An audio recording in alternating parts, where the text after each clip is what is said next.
송원저TV 시작합니다. 오늘은 국민의힘 전당대회 관련해서 지금 현재 전당대회 당권 경쟁 후보들이 비전 발표회를 갖고 있습니다. 비전 발표회를 갖고 난 뒤에 내일과 모레 컷오프 여론조사를 실시를 합니다. 컷오프 결과는 10일 결과가 발표가 됩니다. 공개되지는 않습니다. 이제 4명, 압축된 4명을 발표하게 됩니다. 또 검찰이 현재 이재명 관련해서 백현동 비리죠. 백현동 비리 혐의와 관련해서 40곳에 대해서 오전 현재 40곳에 대해서 압수수색을 단행하고 있습니다. 이재명에 대한 백현동 비리 한번 짚어보겠습니다. 무엇보다도 먼저 튀르키예죠. 튀르키예. 터키입니다. 터키. 지난해부터 이름을 바꿨죠. 터키라는 이름이 영어로 의미가 좋지 않다라고 해서 튀르키예로 바뀌었는데 터키인들이 사는 땅입니다. 어제 대규모 지진이 발생을 해서 하루 만에 지금 사망자가 5,000명을 육박하고 있습니다. 터키는 터키로 대부분 다 알고 계신데 우리와 피를 나눈 형제이기도 합니다.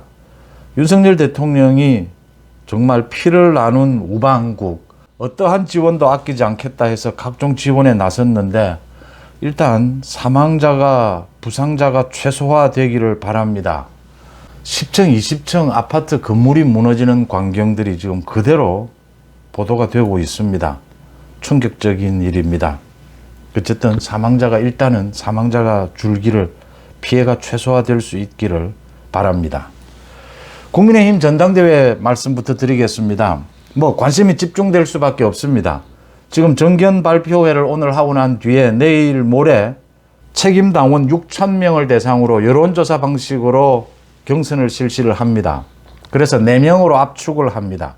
그래서 어제 나온 여론조사 결과를 바탕으로 해서 한번 이 당권 경쟁 짚어보겠습니다. 전체 구도, 판세를 한번 짚어보겠습니다. 이 전체 구도, 판세가 정확하게 분석이 되어야 각 후보별로 전략도 세울 수가 있는 것이고 지금 전체 국면을 바라보는 눈이, 기준이 생기는 것이죠.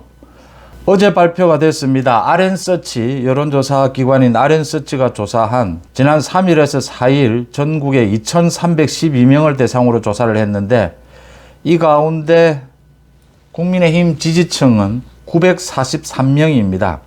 굉장히 표본이 많아서 그동안은 이 국민의힘 지지층 표본이 보통 300~400명 수준이었는데 여기는 900명이 넘기 때문에 좀 신뢰성이 그래도 있다라고 보입니다. 이렇게 조사한 결과에서 국민의힘 지지층으로 한정을 해서 조사한 결과입니다. 안철수 1위, 안철수가 36.1%, 김기현이 32.3%, 2위, 3위는 천하람, 전남 순천갑 당협위원장입니다. 천하람이 7.3%, 그 다음 황교안 전 국무총리 5.4%, 이렇게 4명이 컷오프를 통과하지 않겠느냐 이렇게 보입니다. 이게 지금 국민의힘 지지층에 대한 여론조사입니다. 국민의힘 지지층과 실제 책임당원 얼마만큼 차이가 있을 것이냐. 당장 큰 차이가 생길 수밖에 없습니다. 국민의힘 지지층이라고 해서 모두 책임당원이 아니기 때문입니다.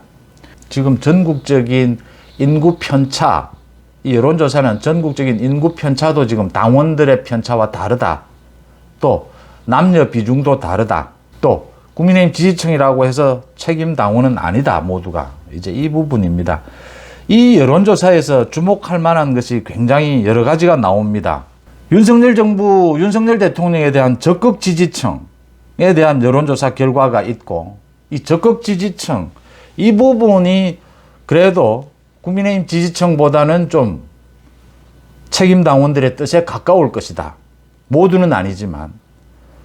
그 다음 이제 윤석열 정부에 대해서 지지하지 않는, 국민의힘은 지지하지만 윤석열 정부, 윤석열 대통령에 대해서는 지지하지 않는 이 사람들의 표는 지금 어디로 가고 있느냐.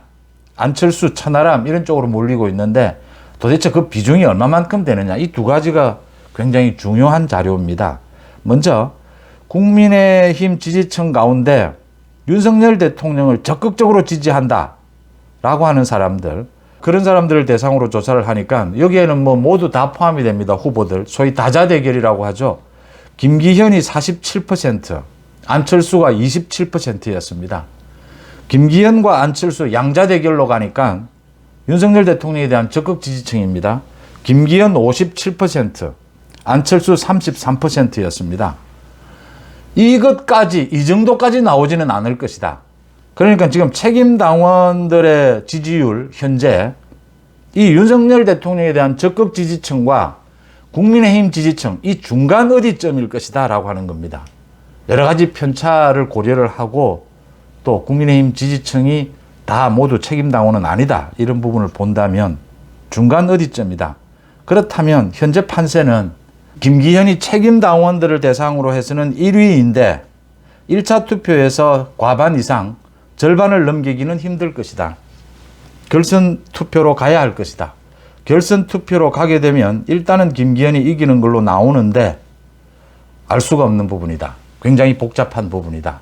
이제 뭐 전당대회가 아직도 한 달 가까이 남아있고 안철수와 천하람, 이런 소위 비윤, 반윤이라고 불리는 이 후보들이 이제 연대를 하게 되는 경우인데, 결선 투표에 가면 자연스럽게 연대가 되기 때문에 이게 굉장히 유동적이다라고 하는 것입니다.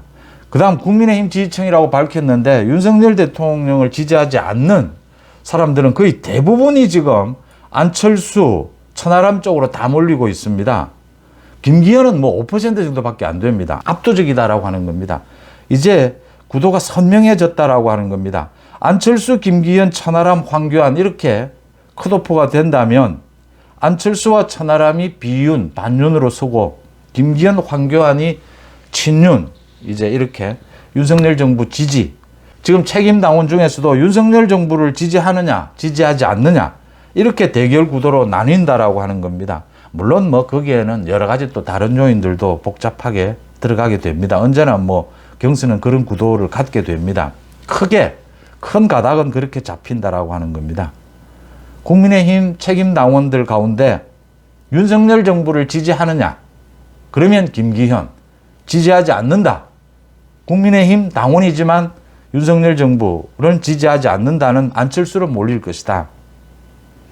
천하람의 지지율, 천하람이 이렇게 갑자기 등장을 하면서 이준석이 뭐 그렇게 적극적으로 권유를 해서 등장을 했는데, 천하람의 지지율 때문에, 천하람이 등장하는 것 때문에 안철수의 지지율도 좀 내렸다. 김기현도 좀 지지율이 내렸다. 일주일 전과 비교해서 이 여론조사 결과로도 김기현, 안철수 모두 4%포인트 정도 내렸습니다. 윤석열 대통령이 직접 개입하지는 않지만 경선에서 나오고 있는 여러 가지 뭐 윤한연대라든지 윤심팔이, 친윤이다, 반윤이다, 이 부분에 대해서 윤석열 대통령이 안철수에 대해서 강력한 경고를 한 부분, 이 부분에 대해서도 당원들은 윤석열 대통령이 1호 당원이니까 당연히 그 정도는 해야 한다라는 것과 너무 경선에 개입하는 것이 아니냐, 이렇게 나뉠 수밖에 없습니다. 그런 부분도 영향을 미쳤을 것이다. 안철수는 이제 비주류가 되는 것을 각오를 하고 윤석열 대통령과 정면으로 이렇게 각을 세우는 이런 걸 각오를 하고 출마를 하는 셈입니다. 이렇게 되면 안철수가 또 천하람과 함께 결선 투표를 노릴 것이다. 결선 투표에서 현재는 결선 투표로 가면 김기현, 안철수 가게 되면 김기현이 유리하지 않느냐라고 보이지만 앞으로 한 달 동안 어떤 일이 발생할지는 알 수가 없다라고 하는 것입니다. 김기현이 1차 투표에서 과반을 넘기기는 힘들다. 하지만 결선 투표에 가면 유리할 것이다 라고 예상은 되지만 앞으로 한 달 동안, 그러니까 윤석열 대통령이 이제 직접 나섰습니다. 이 부분을 그대로 지켜볼 수는 없다. 지금 이준석, 유승민으로부터 이어지는 안철수의 행태, 천하람의 행태, 이 부분에 대해서 윤석열 대통령이 정확하게 선을 긋고 나섰습니다. 대신 윤석열 대통령이 많은 당원들이 생각하는 대통령이 너무 전당대회에 개입하는 것이 아니냐, 그 부분에 대해서는 상당히 윤석열 대통령도 그 역풍이 있는 부분을 각오를 해야 합니다.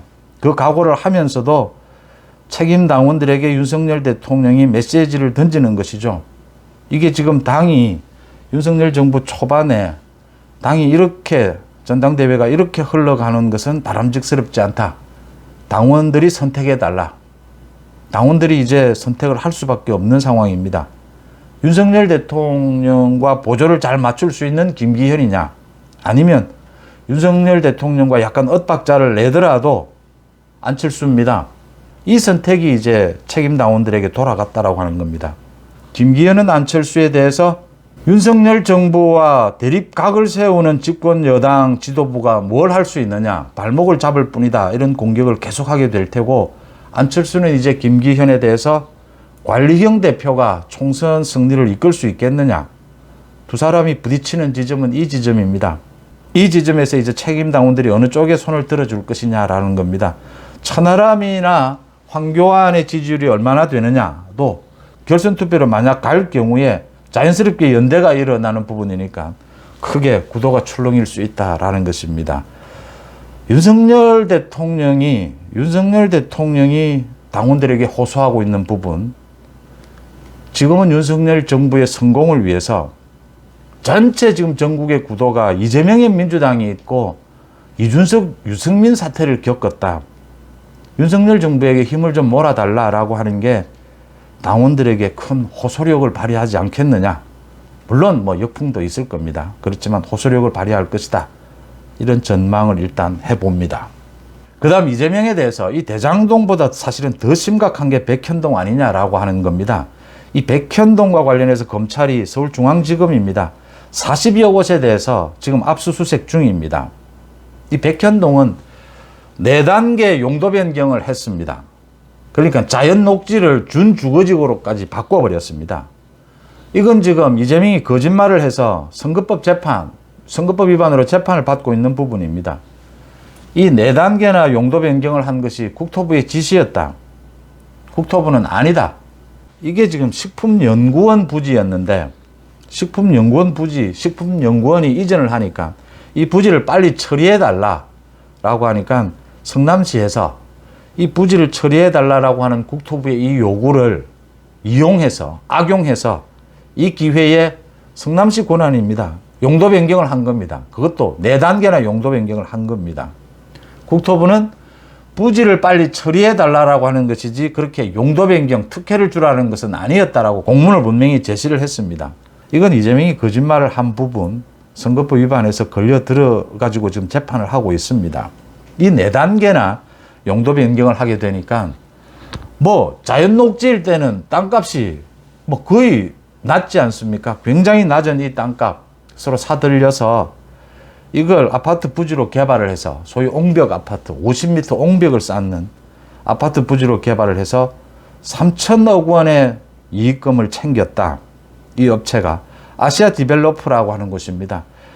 이 아시아 디벨로퍼가 이걸 진행을 하면서 제대로 사업 추진이 안 되고 용도 변경이 안 되고 있다가 이재명의 측근 중에 측근으로 꼽힙니다. 김인섭이죠. 이재명 선거에 선대본부장까지 지낸 사람입니다. 한국하우징기술 대표. 이 김인섭과 아시아 디벨로퍼 대표 모두 주거지에 대해서도 압수수색을 하고 있습니다. 이 김인섭이가 여기에 합류를 하면서 4단계 용도 변경이 일어났고 이런 특혜가 주어졌다라고 하는 겁니다. 유동규, 정진상 지금 모두 배임 혐의로 이 부분과 관련해서 수사를 받고 있습니다. 이재명이 이제 막바지 몸부림을 치고 있습니다. 이상민 행안부 장관에 대해서 헌법이나 법률에 위반하는 점이 전혀 없는데 이 탄핵안을 내놓았습니다. 또 장외 집회를 하고 있습니다. 또 금수완박 2탄이라고 하죠. 검찰을 무력화시키는 법안, 개별 법안을 만들겠다라고 하고 있습니다. 거기에 대응하는 검찰의 대응입니다. 백현동에 대해서 압수수색을 하고 있습니다. 이번 주말 이재명이 검찰에 출석을 하겠다, 아니다, 뭐 이렇게 옥신각신하고 있는데 이번 주말 아마 검찰에 출석할 걸로 보입니다. 지난번과는 달리 이번 주말에는 이재명의 측근인 그 정진상과 김용이 돈을 챙긴 부분, 선거 자금을 챙긴 부분, 이 부분에 대해서 이재명에 대해서 집중적인 조사를 할 걸로 보입니다. 백현동의 압수수색이 끝나고 나면 이재명 다시 소환해야 된다라고 하는 겁니다. 이재명 소환 국면이 이어지고 있다. 이재명 구속영장을 청구하게 되면 국회에 체포동의안이 넘어올 텐데 민주당이 갈등을 일으킬 수밖에 없다.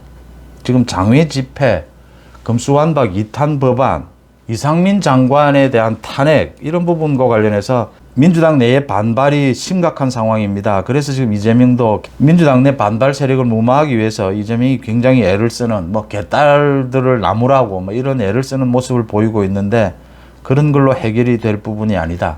이재명이 막바지로 몰리고 있다라고 하는 겁니다. 이재명이 지금으로서 가장 두려운 것은 검찰 수사는 이런 식으로 자기 마음대로 나가는 출석하는 일자도 조정하고 이런 식으로 묵비권도 행사하고 이렇게 버팁니다.